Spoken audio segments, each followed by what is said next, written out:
Pensa che quando i miei genitori hanno costruito il campeggio, noi ci teniamo Capoferrato.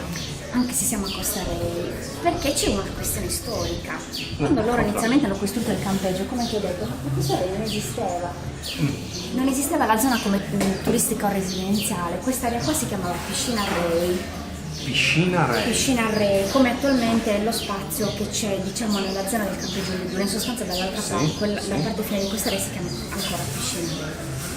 Allora è successo che loro hanno costruito il campeggio tenendo conto di quello che era l'unico riferimento geografico nella cartina del campo. Quindi inizialmente il campeggio doveva essere costruito lì, poi si sono accorti che entrando in acqua per i bambini era pericoloso perché l'acqua era subito profonda. E quindi hanno scelto questo pezzo di terreno che gli piaceva moltissimo e che tra l'altro in quegli anni nessuno voleva perché stavano cominciando a acquistare lotti di terreno diciamo, per l'acquisto, per la realizzazione di ville anche piuttosto importanti. E la storia di Costarelli si sviluppa perché i Belgi che avevano colonizzato il Congo a un certo punto vengono scacciati malamente dal Congo, stiamo parlando degli anni 60, dove l'indipendenza, molte indipendenze del Congo che decidono di mandare via tutti. E questi belgi che abitavano in Congo avevano anche una certa capacità economica, anche lì c'erano belgi fiamminghi e belgi francesi.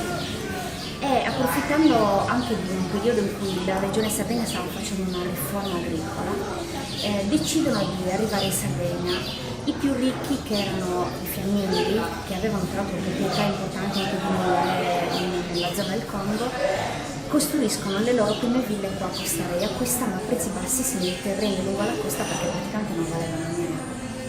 In quegli anni i miei genitori costruiscono il campeggio, pensa che non c'era bisogno di quelle concessioni edilizia, perché non esisteva, cioè la terra lungo il mare, lungo la costa, non aveva valore. Per la Sardegna, che comunque è una terra di contadini, ma soprattutto di allevatori, quindi pastori, le terre lungo la costa sono quelle prive di valore. Poi vabbè, se vuoi ti racconto tutta la storia della zona perché papà ce l'ha raccontata in quindi conosco molto bene. Però cosa succede? Che arrivando questi belgi, siccome la Costa Smeralda cominciava ad essere un po' un punto di riferimento per il turismo, il nome Costa era carino e soprattutto era un po' trend, l'associano a Rei e quindi questa costa prende il nome di Costa Rei anziché il vecchio Piscina Rei. Il termine piscina in Sardegna normalmente identifica una zona dove ci sono le lagune. Le lagune, esatto, le lagune, cioè questa era tutta una zona che poi è stata bonificata e quindi abbinando questo nome diventa un po' la chic Costarelli. In quegli anni parte poi il turismo che si sviluppa tantissimo intorno agli anni 75, cominciano a costruire tutti i primi villaggi turistici, il Friduc, tutte le case vacanze e quindi la Costarelli comincia ad avere un importante sviluppo turistico diventando molto più importante di quello che era il capo di riferimento. Molte cose che noi abbiamo fatto nel tempo, anche gli stessi bungalow, i primi sono stati costruiti nel 71. Anche lì grossa avventura perché era arrivato un insetto dall'Africa. Questo insetto si chiamava Pape monachus, praticamente mangiava le tende e faceva buchi. Al che dopo qualche anno che c'era insomma questa specie di scarafaggetto, i tedeschi cominciavano ad arrivare con le assicurazioni sulle tende perché loro sono i primi, solo che compare sulle guide il fatto che c'è questo animaletto che aveva colpito tra l'altro tutta la zona. Allora i miei genitori, preoccupati di questa cosa qua e sempre lungimiranti, decidono di mettere delle casette, pensando che la vita, diciamo, del campeggio in tenda si sarebbe evoluta e la tenda sarebbe probabilmente scomparsa a vantaggio delle strutture che in qualche modo non venivano mangiate dagli insetti. Quindi costruiscono i primi bungalow che venivano fatti con un materiale prefabbricato plastico che all'epoca era innovativa, adesso sarebbero stati bruttissimi. Nella posizione attuale noi questi bungalow li abbiamo ristrutturati per ben 3 volte, non ci hanno fatto fare 5 cm, avevamo bisogno di chiedere 5 cm per una questione di disposizione degli arredi interni, non ce l'abbiamo fatta. Siamo riusciti a ricostruire e ampliare soltanto 3 unità abitative perché le abbiamo rese senza barriere. Quindi per i disabili naturalmente ci hanno dato questa deroga all'ampliamento di 3 unità, solo 3 unità. Quindi anche quelle strutture cioè le strutture, gli edifici che attualmente ci sono, noi abbiamo soltanto potuto ristrutturare.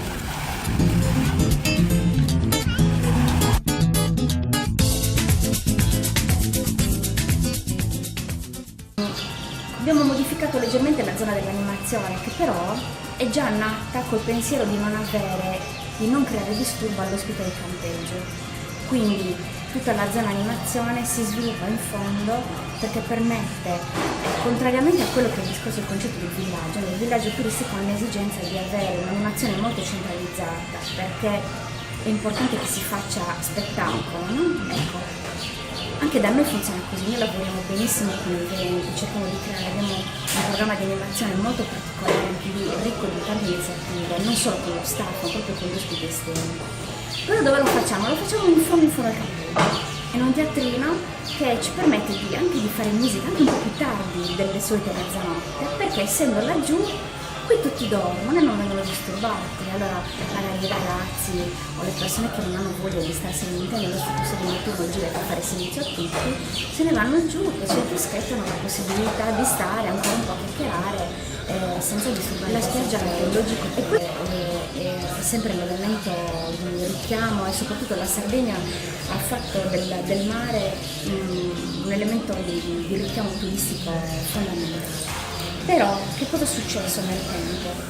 È successo che se vogliamo allungare la stagione il mare non ci basta più. Va bene fare passeggiate all'aprile, ma io non riesco ad entrare in acqua. Qualcuno di loro lo fa il bagno, ma io non ce la faccio. Allora che cosa abbiamo pensato? Che era necessario creare un collegamento tra la vacanza balneare con quello che ci circonda. Ed è da lì che nascono le settimane sarde.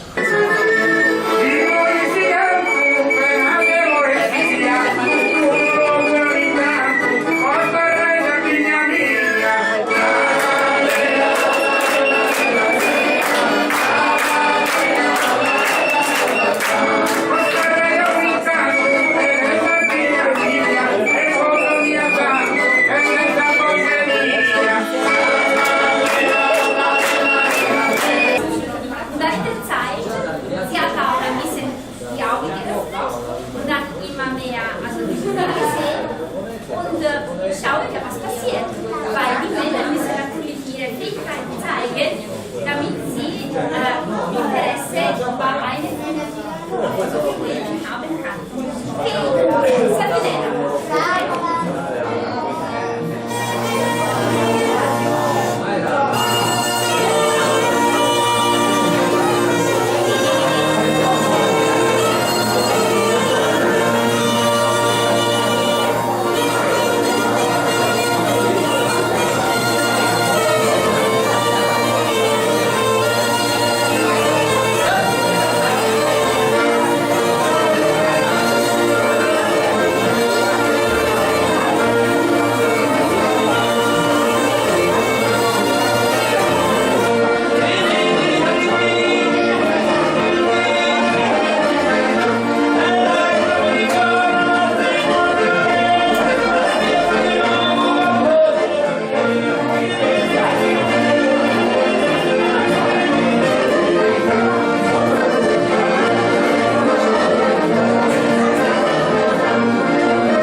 Proprio con l'esigenza di di voler accompagnare le persone che ci chiedevano dov'è il contadino che vende i pomodori o dove si trova il formaggio più vicino.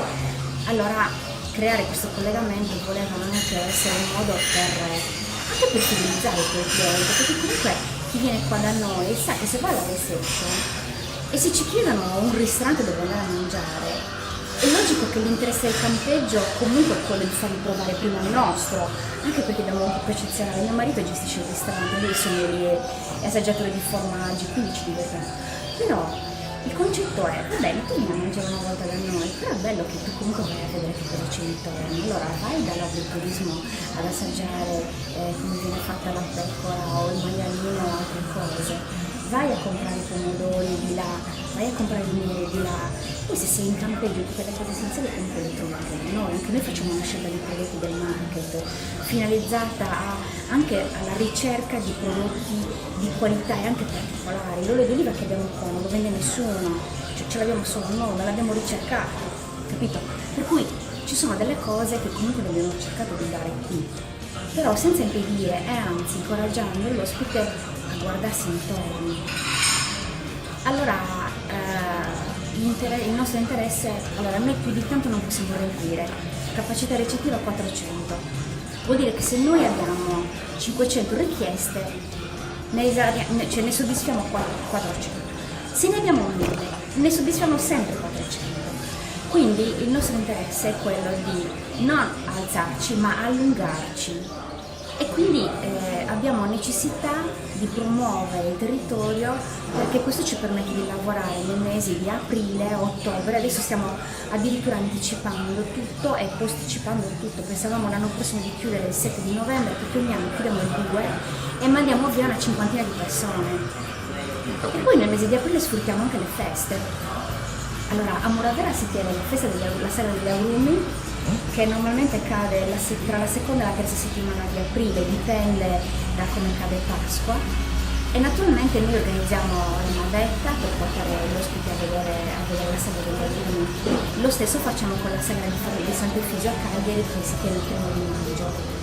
Allora organizziamo la navetta che porta le persone lì. Prima di andare alla festa, il giorno prima, io organizzo sempre un briefing spiegando che cosa devono vedere, che cosa devono cogliere di tutte queste cose, dando anche indicazioni poi pratiche, dove andare a mangiare, oppure dove andare ad acquistare, dove andare a fare l'aperitivo perché magari serve il bagno, e tutte queste cose cerchiamo di preparare l'ospite a farsi a vedere la festa nel modo più sereno possibile, non semplicemente in mezzo alla massa che non capisce niente. Negli anni 90 i miei genitori ci hanno spinto anche a fare studi turistici, sia io che mia sorella abbiamo fatto l'istituto per il turismo, poi io ho studiato all'università, mi sono laureata in lingue, ho fatto anche un corso post laurea in valorizzazione dei patrimoni culturali, che mi ha aiutato moltissimo anche nell'organizzazione di questi programmi particolari. Però che cosa succede? Che negli anni 90 mamma e papà cominciano a capire l'importanza di promuoversi con le guide, e quindi cosa che prima facevamo attraverso i cartelli, sì, si rispondeva alle guide perché chiedevano indicazioni, però era necessario lavorare qui sul discorso pubblicitario. Allora io comincio a partire per le fiere, negli anni 94-95 comincio a partire all'estero, soprattutto all'inizio in Germania, poi ci siamo estesi in diversi paesi europei, e partecipare alle fiere è una bella botta, perché tu arrivavi lì, entravi dentro una fiera dove c'era il mondo, noi con la nostra broschurina anche brutta, così piccolina, che non sapevi come dovevi darla, che cosa dovevi dire, e avevamo la possibilità, così come succede fortunatamente ancora adesso, che la regione acquista lo stand come Regione Sardegna, e quindi noi operatori possiamo partecipare gratuitamente con pagamento di una piccola quota all'interno dello stand istituzionale. Quindi io mi ero accorta che le persone prima di arrivare al campeggio Capoferrato cercavano la Sardegna.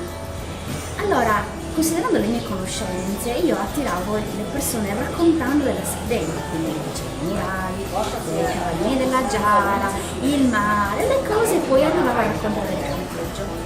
Però che cosa succede in fiera? Cominciano ad aprirsi due prospettive nuove. Intanto io vedevo che i campeggi tedeschi scrivevano nella brochure: il campeggio è della famiglia Schmidt, esiste dal 1950. Questa cosa mi piace perché ce l'abbiamo anche noi, e notavo questo interesse soprattutto da parte delle famiglie e anche delle persone anziane, più che dei giovani, della ricerca del concetto famiglia, no? Allora aprivi la brochure, vedevi la famiglia tedesca così in posa, e dici cavolo, questa cosa mi piace, soprattutto c'aveva una certa, cioè cominciava a caratterizzare una certa categoria di strutture, che erano quelle che puntavano sul rapporto personale. Allora, tornando dalle fiere, comincio a raccontare ai miei genitori questa cosa, che dovevamo cominciare a caratterizzarci. E caratterizzarci voleva dire semplicemente sfruttare quello che noi eravamo già, che già facevamo, però caricando molto il concetto di famiglia, il rapporto con le persone, mamma e papà, precursori del campeggio in Sardegna, tutte queste cose. E quindi cominciamo a fare pubblicità mirando su questo canale, che adesso è diventato vincente. Perché le grandi strutture, per carità, lavorano benissimo, però sono diventate una concorrenza differente. Cioè chi viene da noi ci cerca perché cerca noi anche. C'è Patrizia, c'è Mario, c'è Daniele, le signore delle pulizie sempre le stesse, Paolo e Vittoria che lavorano da noi da 30 anni, cioè noi. Allora questo vuol dire che quando un ospite arriva si sente in un contesto molto più protetto. Se succede qualche cosa, noi ci siamo. L'altro giorno mi hanno accompagnato dei bambini al pronto soccorso, ma è normale, io stamattina ho accompagnato una signora in farmacia perché aveva bisogno, cioè arriva all'ambulanza, il medico ha bisogno di un interprete, io ci vado, sto lì per tornare dal nostro ospedale per c'è cosa, cioè, ma anche nelle piccolissime cose, difficoltà col telefono, vieni sull'ufficio, Mario gli aggiusta il telefonino, il signore anziano che non sa come funziona la SIM, vieni su e cioè queste cose ci hanno permesso di creare un rapporto molto più vicino ai nostri ospiti. La signora qua ha messo l'iCamper davanti alla nostra casetta, la sua preoccupazione era entrare dentro il camper e poi venuta a dirmi che ce la fa. Queste piccole cose poi ci permettono di avere un rapporto molto più confidenziale con i figli e logicamente fidelizzarli. Noi siamo come dei sindaci, perché il campeggio è un piccolo paese dove le problematiche che si presentano sono di tutto e di più, cioè dall'acqua alla gestione della sicurezza a quello che riguarda qualsiasi cosa. Quindi naturalmente il nostro scopo è cercare di prevenire il problema il più possibile. Ciao a tutti! Allora, questo è Costa Rei. Noi vi possiamo offrire al campeggio Capoferrante il mare, così, con lo scoglio. Un campeggio piccolino, gestito da una famiglia, accogliente. Organizziamo un sacco di cose belline, soprattutto per i bambini e per le famiglie, durante le settimane sarde e anche durante la stagione estiva. E quindi a questo punto niente, venite a trovarci, vi aspettiamo. Ciao a tutti!